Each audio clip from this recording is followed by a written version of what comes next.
غسل د څه د لاسه لازمیږي؟ اولنۍ مسله چې د هغې د لاسه غسل لازمیږي چې د زنانه او نارینه ښځه او خاوند کوروالی وکړي، ښځه او خاوند کوروالی وکړي. بیا دلته اکثر د ملګري تپوس کوي او د عوام چې یعنې یو سړي د ښځې سره کوروالی وکړو انزال ونه شو، یعنې فارغه نه شو، په ده باندې غسل شتي؟ نه، مسله د دې نه ده چې دی فارغه شو او که نه، د منۍ د وتو یا د نه وتو مسله نه ده.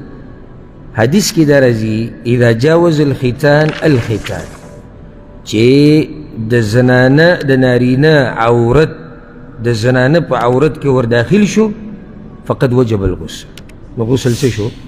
لازم شو.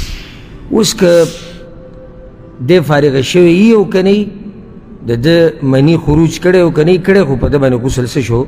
هغه لازم شو. اوله کې مسله داسې وه، شریعت په اوله کې مسله داسې وه چې غسل به په چا لازمېدو؟ چې د چا انزال وشي، چا نه چې مني لاړه په ده غسل لازمېدو. بیا وروسته پیغمبر صلی الله علیه وسلم وضاحت وکړو چې نه، چې یو سړی د ښځې سره کوروالی شروع کو او عورت په عورت کې ورننوتو، معمولي سر یې ورننوتو، دې سره غسل څه شو؟ غسل لازم شو. او دا مسایل زده کول پکار دي ټول. او حدیث به راشي چې د پیغمبر صلی الله علیه وسلم خواله زنانه راغلي او د غسل باره کې دې تپوسونه کړي زنانه. نو اولنۍ خبره چې د هغې سره غسل لازمیږي هغه کوروالی دی. او موږ ووایو چې کوروالی څنګه؟ کوروالی کې دا شرط نه دی چې انزال به کېږي مني به وځي نو هله به غسل لازمیږي.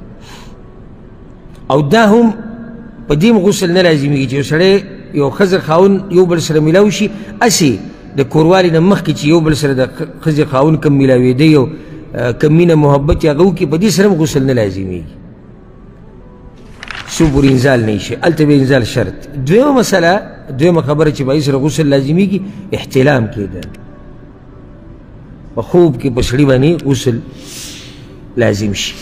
نو د احتلام مسله هم را روانه ده، ډېرې فایدهمنې مسلې دي او تفصیلي به یې ته بیانوم انشاءالله چې ته یې پوه شي. او دریم چې په هغې سره غسل لازمیږي، دریمه خبره د مني وته د بدن نه په خون محسوسولو سره،